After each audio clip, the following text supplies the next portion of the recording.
change the color here. Hold on a sec. How would I make this? How would I divide this into syllables? The ha-melech. Here's our word, ha-melech. How would I divide that into syllables?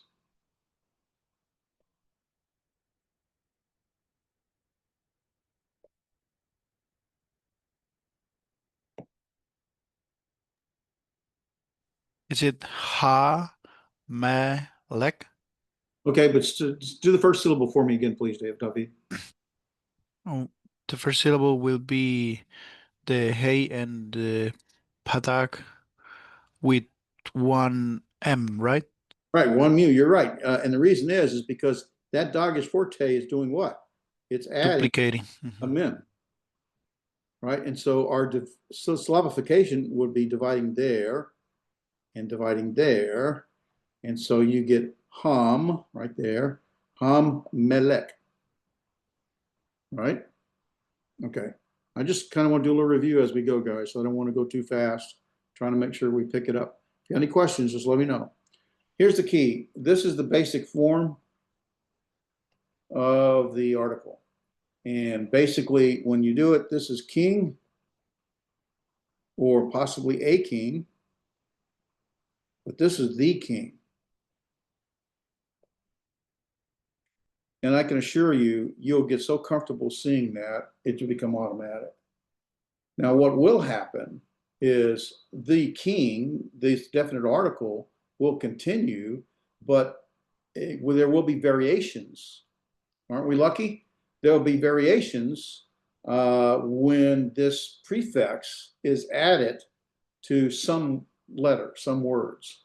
And that's what we're going to go over next. So this is the key, though. That's our basic form. And now we're going to look how the form will change or modify under certain situation. But this is the key. And now we're going to see how it modifies. Okay?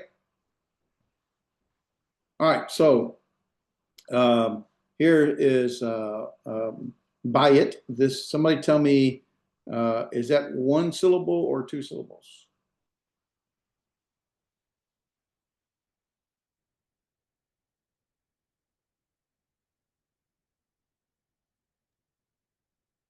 It's a trick question, guys. I believe it's just one. It's a diphthong, isn't it? So it's one syllable. So it's a monosyllabic. It's one syllable. That's a diphthong. By it, meaning a house, right? A house or just house. Okay. I think for various reasons, it's probably going to be a house in most cases. But when we add the definite article, what happens, right? We add the hey with the potic, and then we add this dogish forte. What's this over here? What is that? Is that a forte or lene? So lene, correct? It's a lene. It's in the Bagat Kafat letters, right? Bagat Kafat letters, right? There. It is a lene. When you make it definite, that lene changes to a forte. And it does what? It doubles.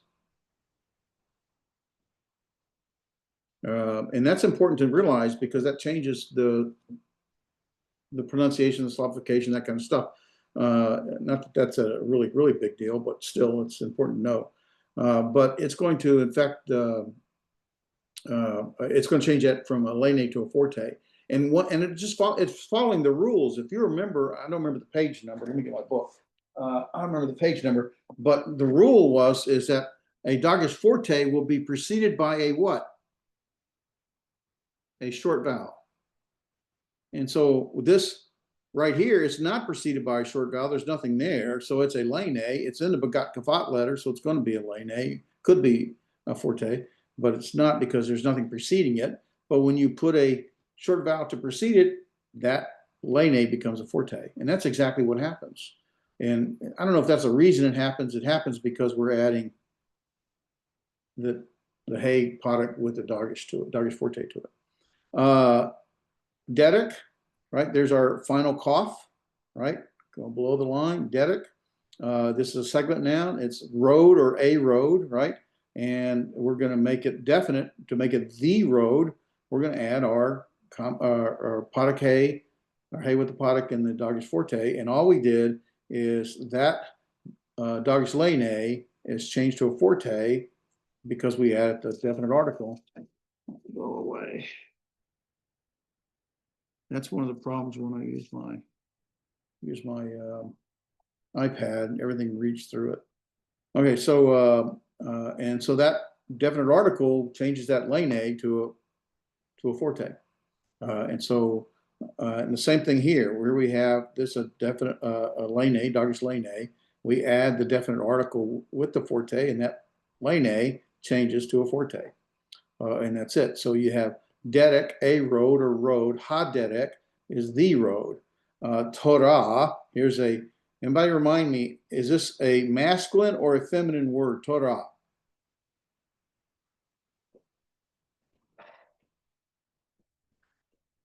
Collaborators from the accounting people, the companies. Okay, somebody has something playing in the background when they speak, so that's going to interfere. Is that a masculine or a feminine word? A feminine. Yeah, it's feminine because the comes hey at the end of it, right? So Torah is a feminine word, doesn't mean it's girl, it means it's feminine. And when that's just on the side. When we want to make it definite, we just say ha Torah. Now, you know what's pretty interesting though, and I wanted to bring this out. Let me clear this up a bit here. Clear the screen. What's interesting, that word, and that word are still the same, right? The word itself doesn't change. We will see in some cases some changes, but generally speaking, the word itself doesn't change. So if you learn your vocabulary, your consonants, 1, 2, and 3, and when you add something, generally speaking, you're going to go try to look for those consonants again. Now there are changes that occur because of the lengthening the word or other changes, and we'll see that in a minute. So for our definite article is the hey with the potic and the Douglas forte added to whatever word we're modifying, or whatever word we're making definite. When you do that with a begot kafat, a word that begins with a begot kafat, like the bait, the dalet, or the tet, tav, then basically only difference is you do the exact same thing, right? You added the hey with the potic and the Douglas forte. And so there's no difference except that Lane is now a forte. And that's the only change. So you just want to be aware of that, okay? You did the same thing as you did here, nothing new, and that's still a forte, but that Lane changed to a forte. And so Dave, I have a question concerning that. So for a house, and is it pronounced bayit? Is that what it is? Bayit, it's one vowel. Okay, so bayit. So then when it comes to the house, is it ha bayit or is it ha babayet? No, you had it right the first time. Ha bayit. Okay. Yeah, exactly right. So because of that forte, you're adding this ba right here. It's ha bayit. Okay. All right, does that help? Yeah, and I guess I was kind of confused because with the hold on one second.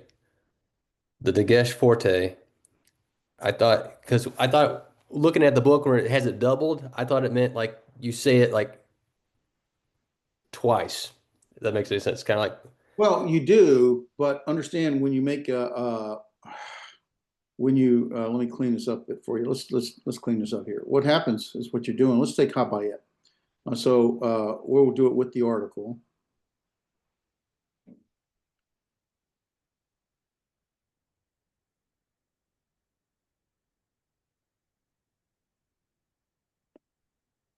Okay, so Habayet. And what we do is we end up writing it as, let me rewrite it. We end up pronouncing it. I mean, it's physically there. You just don't see it per se.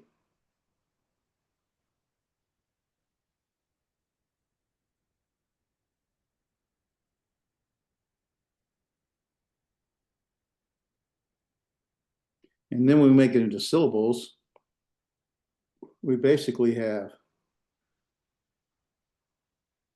2 syllables. This syllable, this is a closed, unaccented syllable, right?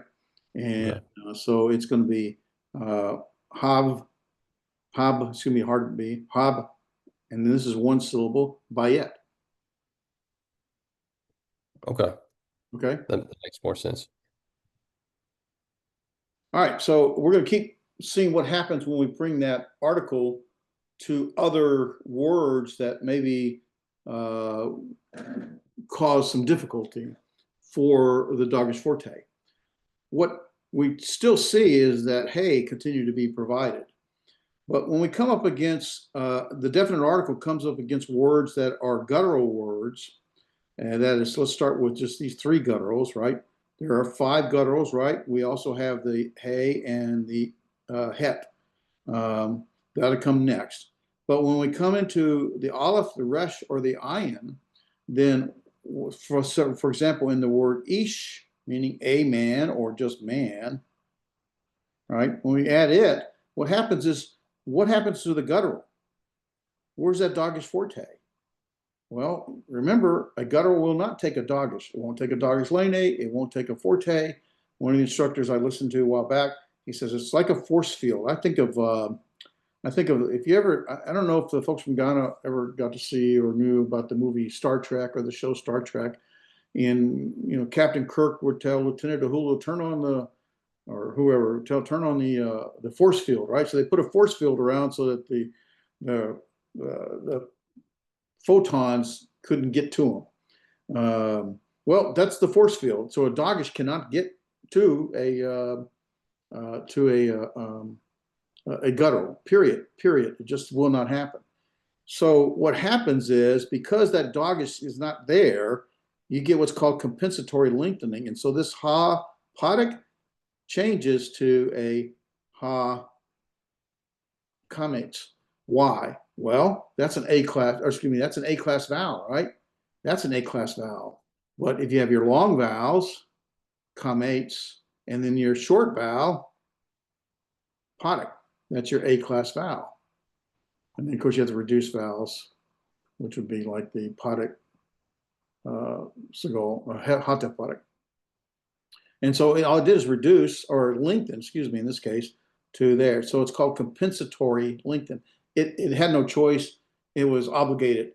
It's basically saying, I can't do the doggish little forte, but to compensate for not doing that, I'm going to change that podic to a comates. And that's all it did. Okay. Does that make sense? You guys see what's happening? Okay. All right. And now with the other gutturals, right? We already looked at the aleph and the sometimes the resh and with ayin. But with the hay or the het, or excuse me, hay or the het, yeah, it will also, as the same reason, will reject any doggish, a lane or forte, right? But for these 2 letters, these 2 gutturals, it doesn't do compensatory lengthening. It does what's called virtual doubling. Now, this is kind of weird, but I want you to know it, because all these things we're talking about now, compensatory lengthening, where it comes against the aleph, the resh, or the ayin, and so that podic lengthens to the comates because it can't take the doggish forte. That concept, or that teaching of compensatory lengthening, is going to apply elsewhere. So I just want you to sort of understand what it's doing. Same thing with virtual doubling. It's kind of weird because nothing really doubles and nothing really happens, but it is a virtual doubling because morphologically, what is this? This is a doubling, right? And that's what's expected. They want to double here and they can't do it. And so basically they call it a virtual doubling because it's still virtually as if it's there, but it's really not. It's not literal. And so basically you just drop the doggish forte. Long way to say, when you come against the hay or the het, you're going to drop the doggish forte because obviously it won't take it, and it's called virtual doubling because morphologically that doggish forte doubles that first consonant, and it's not able to do it here. And so instead of doing compensatory lengthening, it just drops it, and it sort of virtually doubles it. Now, that doesn't change the pronunciation. You're not doubling in the pronunciation, you would pronounce this as if there was no forte, because there is not a forte. So this would be pronounced ha-he, yeah, give me ha-he-kal. This would be ha-homa, right? So you're not doubling ha-hokma. Yeah, you're not doubling the consonant here because there is no Dr. Forte. Does that make sense? I do want you to be aware of it because you'll see virtual doubling coming up. When we get to verbs, we'll see a lot of these things apply different places, but you'll already know it. Now you're going to just apply it in a different place. That's all. So compensatory lengthening, virtual doubling, they're going to occur elsewhere. And so just sort of knowing what it is, and I tried to a little bit about why it's happening, kind of help maybe, hopefully not confuse you, but help make it make sense as you get further down the road. Any questions so far? All right. All right. So again, definite article is still, nothing's changed. Ha product with the Doggis Forte. But when it comes up against these, for an unaccented ion with comates, hay with a comates, or het with a comates, which make the het could be accident, the definite article will be spelled with a segol, and they drop the forte. It's something weird. I don't really have a great explanation for it. I think there was one, but I've forgotten what it is. So Hakam, wisdom, a wise man. Anan, the cloud. When you want to make it the wise man or the cloud, again, you add the product with the Doggis Forte, but it won't take the forte. Why? Well, those are gutturals. But with these particular gutturals, because that comates is with that guttural, with these three, you're not going to remember all this. I don't. I just basically, it becomes like you read through it. You're like, hey, that's the article. I don't really care why. And I end up just not worrying about it. So, you know, you do want to kind of understand and know what's going on, but I don't expect you're going to remember all of it. Not until you actually use it a lot. And but you do find that this, instead of doing compensatory lengthening, instead of doing virtual doubling, when it comes up to the ion, the het, or the hay with a comates, then, and normally it's unaccent, right? There's no accent here. There's no accent here, although this het could have an accent to it. But unaccented, then basically, instead of doing a compensatory lengthening with the comates or virtual doubling,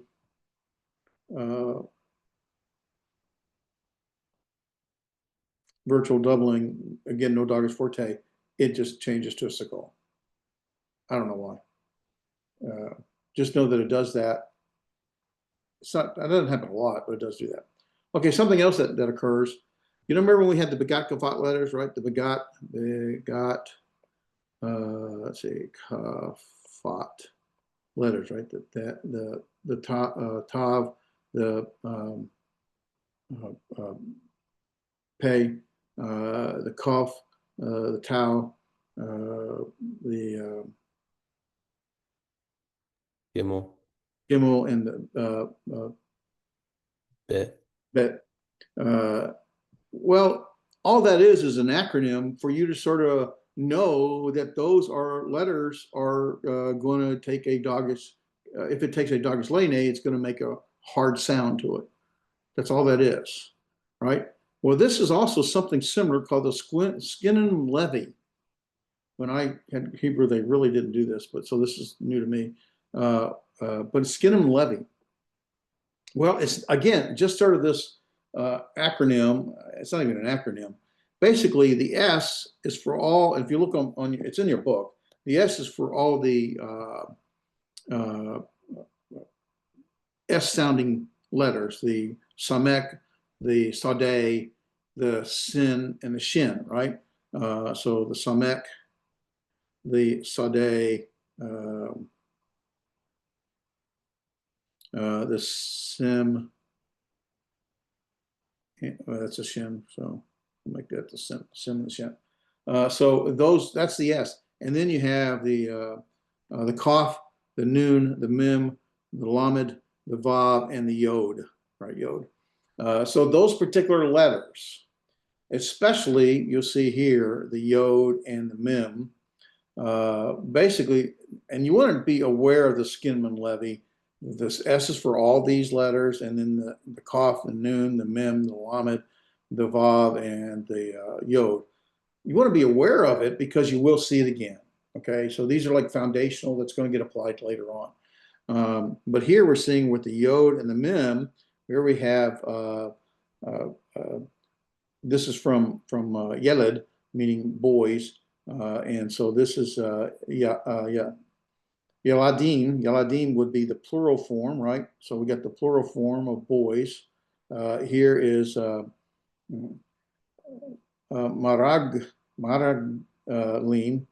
spies, plural, and we want to make it definite. We're going to again add the Kametz Hay or the Parak Hay with the Dagesh Forte, but it won't take the Dagesh for the Skinman levy because of the Shavah. Dagesh Forte and a vocal Shavah it'll drop out. The Forte will drop out. And that's all it's doing. And why? Think about it for a minute. Okay, if this is a vocal Shavah, right? Yeah, it's not a silent Shavah, it's a vocal Shavah. This is a vocal Shavah. Think about what's happening, right? If you put the Forte there, then what you get, and if you remember, you cannot have two vocal Shavahs. Now, one will become silent, one will become vocal, but this is the beginning of the word, so you cannot have two contiguous Shavahs, and so ultimately one's got to drop out, and so that's basically what happens is, and so the Forte basically is negated, and that's all that's really happening here. So there is a reason that's occurring, but it's not really that important, but in case you want to know. Makes sense? Did I confuse anybody? You okay? We're still talking about our definite article that gets added to the word, whatever the word is. Man, I wish I could do better rectangles. 1, 2, 3. All right, so in summary, our basic form of the definite article is the Hay with the Parak and the Dagesh Forte. We see the same thing with the Begat Kafat letters. The only difference is that if the Dagesh Lene in the Begat Kafat letter will automatically become a Forte. It's a doubling. We'll have compensatory lengthening when it comes against certain gutturals, the Aleph, right? The Aleph, the Resh, and the Ayin. That's a bad Ayin, but you know what I mean.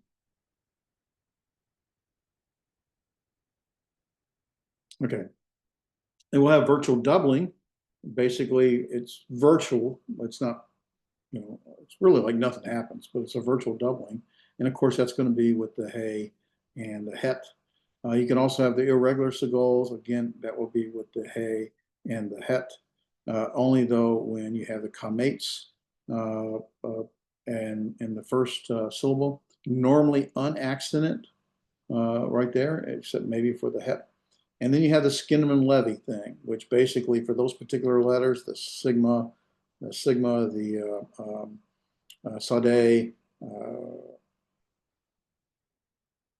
the Sin, and the Shin.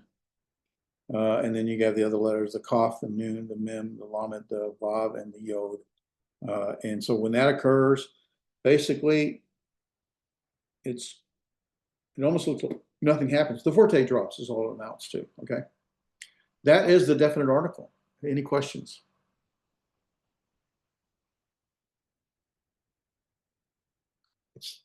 Here's the key. The definite article remains like this, and you see changes only when it comes up against certain forms or certain prefixes, certain letters, words. But you're still having the same. And generally speaking, what you notice here is none of these words changed. They remain the same. Now they do change because of this Dagesh Forte. You get the doubling kind of thing, but you're going to recognize the same word. and you're going to have the hey added to it. It's pretty consistent. It will be very common. Okay. All right, let's switch gears and talk about the conjunction. Conjunction is much the same. So I like how they organize this. Before we have, here's our word ish, right? Here's a monosyllabic word ish, one constant, one syllable. It's a vowel letter, right? With the vowel ish right here. And we add the vav, the shava, and then we get the vaish. And that's all you do. You add the vav to it, and you get, instead of ish, like a man or man.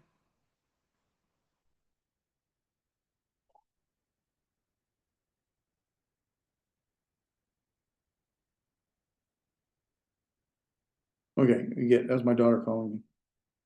A man, here you get the, or excuse me, and a man. That's all you did.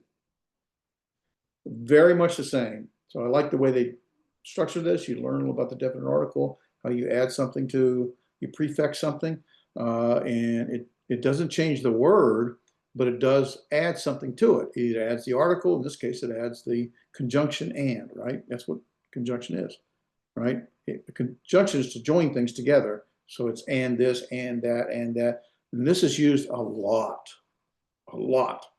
over 50,000 times. And so you becomes very familiar. Now, the same way with the article, as the article was the definite article is the hey product with the dogish. When it comes up against certain letters, there are some adjustments that occur to it. And the same thing is going to happen to anything, including this conjunction, the vav, shava. It's, for example, when it comes up against these letters, the bait, the mem, or the pay, and they call it the bump, so that you can remember BMP, bump, the bait, the mem, or the pay. When the vav conjunction vav, it's called a conjunction vav because the vav will function other ways. Right now, we're talking about predominantly, I don't know, 90% of the time, it's a conjunction vav, and it's and. But when it comes up against letters, words that start with the bump letters, the bait, the mem, or the pay, then that vav, which shava vav, will change to a shurik. And that's all that's happened. Now, that's the only time, by the way, when it changes to a shurik, it's the only time you'll see the beginning of a word beginning with a vowel. It always begins with a consonant. But this is a prefix, and it changes to the vowel. That is a vowel letter. Remember, that is a vowel letter, shurik. So we have if we want to say that's the preposition between, and between, this is between, right? We want to say and between, then we'll add the shurik to it. It is the va-shavav, but it changes because of the bump letters. Same thing with melek. It becomes umelek. Again, it starts with a vowel, umelek. So ubait, ubain, umelek, and here we have uparo, faro. There's no doggy, so it's ufaro, ph sound, and it's and pharaoh and a king. Does that make sense? You guys okay?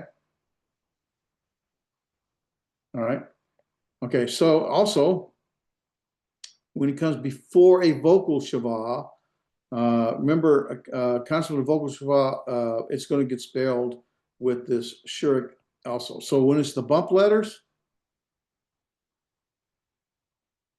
and before a vocal shava, right? And when a word begins with a shava, it's vocal. So you cannot just add another, right? You can't have two contiguous side by side. Contiguous means side by side. You can't have two contiguous vocal shavas. So something has to change. Before we would see that this in Dave, other, go ahead. it looks like we are still on the same page. I don't know if it's only me. Oh, well, I'm changing page. How come you're not changing? Huh, how about that? I see that now. Let me see what's going on. Thank you for telling me. let me stop recording, or not stop sharing, and see if I can fix that real quick. Don't know why it's doing that. Let me go here and close it and start again.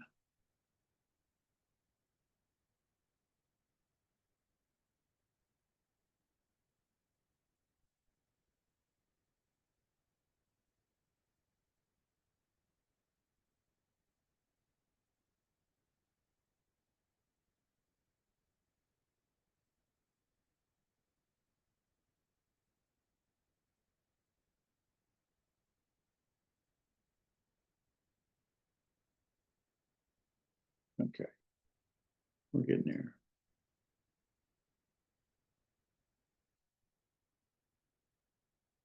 Okay, I think we'll be okay. I think. It's probably my fault. I'm sure it is. My wife says it's always my fault, so I'm used to it. Thank you. That was Obed, right? I think so. No, it was Frank.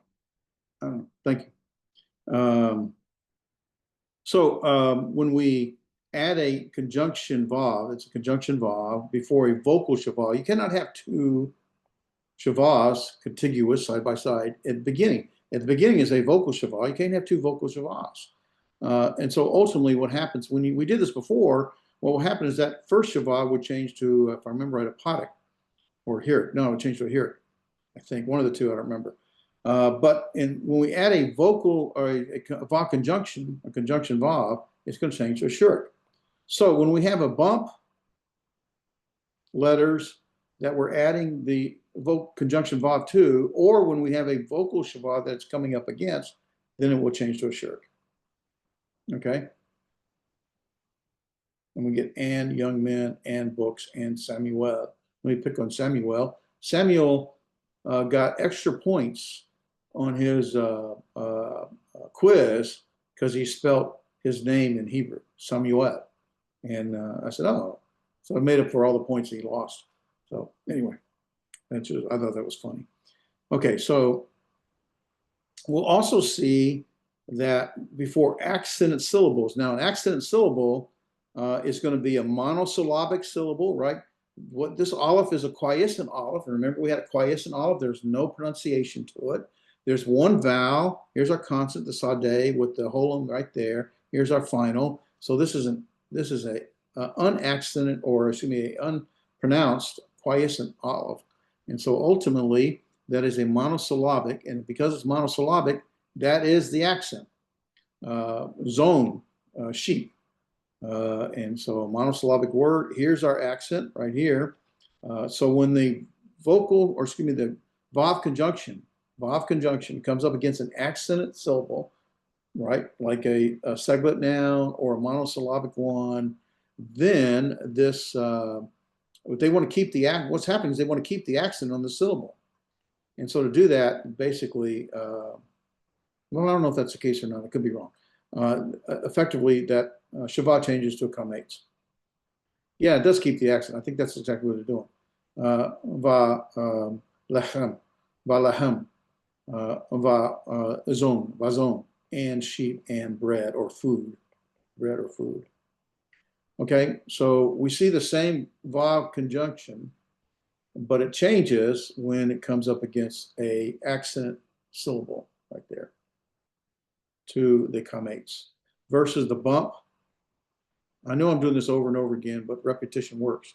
Or the, well, it doesn't work for me because I can't remember. The bump or the vocal shavah, right? The vocal shavah, whatever the word is, letter is, doesn't matter. All right, and then you have, here's a summary of it, and we'll put it all together. So we have our basic form, the vav, conjunction vav. So we get ish, va-ish is and, man, melech, and we get vu melech, and we get and king, or a king, probably. And here we have, would be safarim. If you remember, this is from Sefer. Sefer would be book. And so we want to say and books. So we have and books, plural. And here we have the plural for men, nashim, and we add the and we make it va'anashim, and it's and men, plural, because there's our plural form. We have that, plus it changes here with the noon. And then we get our sheep, we get our zoned, monosyllabic, and we see that change right there. And we get and sheep or goats. All right. That makes sense, guys? You see what's happening? Everybody okay?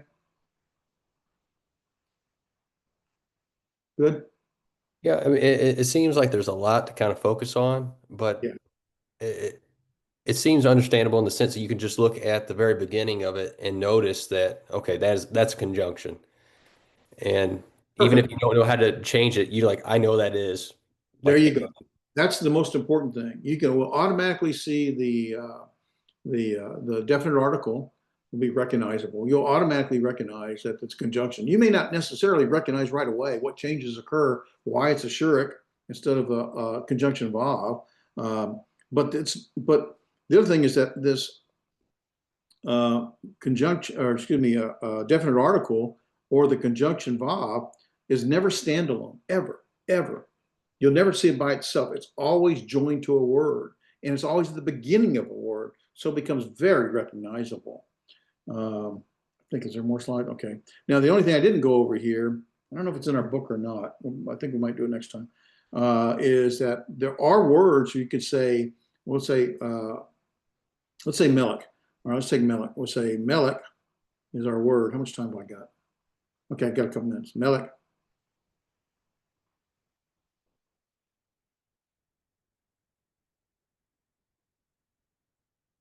There's Melech, right? It's a king. And now I want to change it to the king, right? We're going to make it Ha Melech, right? Pretty simple. Ha Melech with our Dargish Forte in there.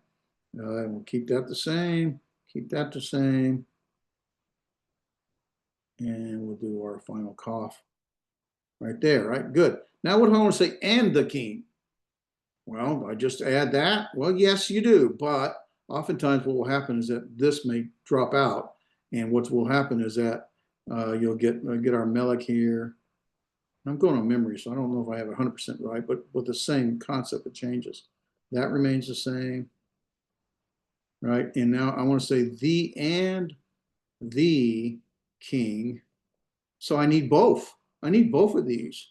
Well, what's going to happen is ultimately that this Shiva will be here, but it'll get lengthened, and I think it'll probably be something like a Kamates. And basically, that's going to kind of say, well, wait a minute, why is that a Kamates? It shouldn't be a Kamates if it's just and king. It should be a vocal Shiva if it's just and king. Why is that a Kamates? Well, because it took the place of the Padak Hey the different article. So we'll see those as we occur, and I'll bring that out a little more definitely next time. But I probably just confused you. So I just want you to be aware. So this is and man and king and books and men and sheep or goats kind of thing. And I think that's it. The rest is vocabulary. And I normally leave vocabulary to you guys and to the guys tomorrow or Friday. So I'll let you go over that on Friday. Yeah, the definite article. Well, that goes over there, not over here. And the Vav conjunction. Any questions? I did want to show something else. Let me stop share on the couple of minutes we have left here, because some of you have the preparation delivery sermons coming up, and I do want to share one more thing. Let me get to this. Not that one. I don't open that. That I want. Oh yeah, here. Okay. We'll go not to Zoom, but to here. And I want to go to this class. I'm going to get to it, and then I'll share it with you. Just give me a second. Okay. Okay. All right, I'm going to share screen now. So share screen. And here we go. All right, so it's somewhat problematic for me to keep up with when you do your homework. I want to know that you did your homework. I'm not going to grade. You guys got the answers to the homework. You have Friday to go over homework. You're like, I don't understand why this is. That's what Friday's for. But I do need to know that you did it because it's real easy not to. And if you don't do it, then that's going to reflect on your ability to learn. Everybody knows if you spend time doing it, you're going to basically begin to remember it and apply it and understand it better. So I want to know that you did it. So you'll find that you do get an assessment. Your assessment grades are going to be the exam, all the various quizzes, and the homework. But it's really a pass or fail. Did you do the homework or not? Did you do all of it or some of it? It's going to be that nature kind of thing. We're not grading the homework. Well, you sending me a note is problematic. One, I got to keep up with the notes. It's an email, it's WhatsApp, it's text. I'm like, okay, it's driving me crazy. Damien had the great idea to put the work on you and not me. So what I just created a quiz.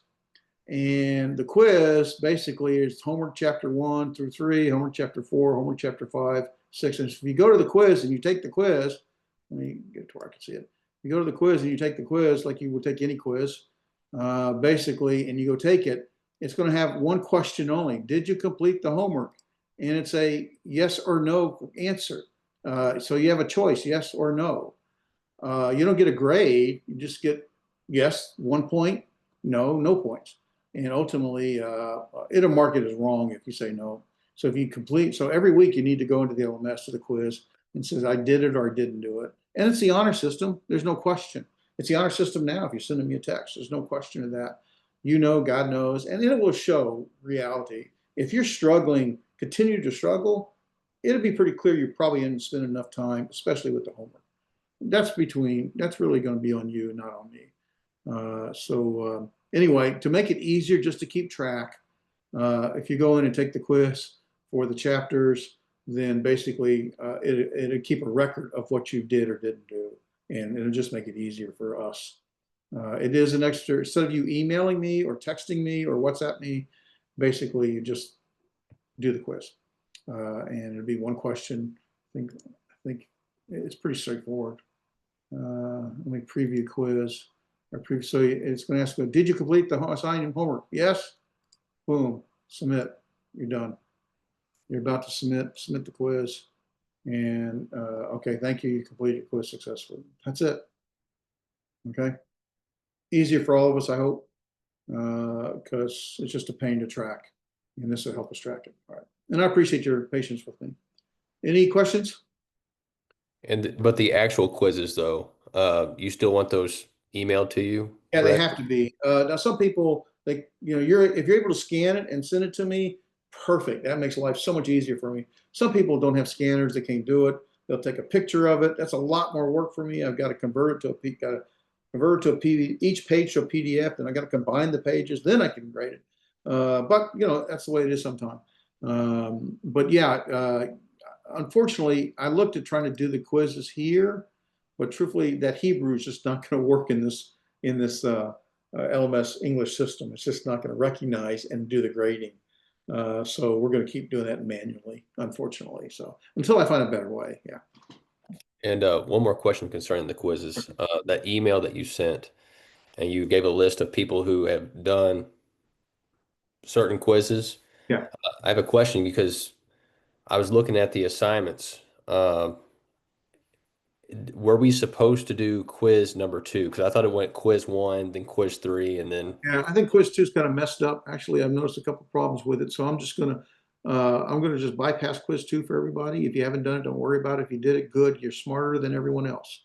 But quiz 2 does seem, because even the ones that did it, I could say, okay, wait a minute, this is not really the same as what I thought I loaded.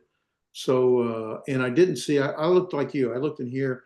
Okay, where does it say to do the quizzes? Where does it say to do the quizzes? And I didn't really have it here, but I do have here on the nouns.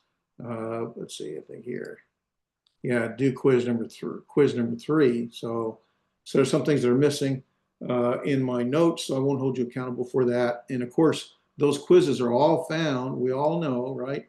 They're all found under the resources tab. the syllabus. There's some, those who are in Ghana don't have the book yet. There's the information. I may have to add, this is through chapter 6. So I'll probably add 1 or 2 more chapters to this. I'll add for you guys before I go out of town this week. That's got to chapter 7. I won't need to add that. I'll add this just to make sure you have information before your book arrives. There's the answer sheet and some more practice. There's the PowerPoints, and then quiz 1, 2, 3, and now quiz 4, the article in conjunction will be what's coming up next. So yeah, if you haven't done quiz 2, it's messed up. Don't worry about it. I'll just give you credit for it. And then quiz 3, of course, if you haven't done it, you're behind. Quiz 4 will be due before we meet, normally after the Friday class, because you can answer questions, have done the homework, but before we meet next Tuesday, quiz 4 will have been done, need to be due. Okay? That make sense? Yes, sir. All right, guys. Anything else? Well, listen, I appreciate all of you. It's a lot of effort, it's a lot of work, but it's really worth the effort. And I try to bring that out in the beginning of each class, why it really can be worth the effort. And I try to keep doing that so you can see different things. And I really appreciate your diligence and your patience. And we'll learn this together and grow together. Thank you very much. We're going to close that. Thank you, Dave. Thank you. Stop. Thank you. Thank you.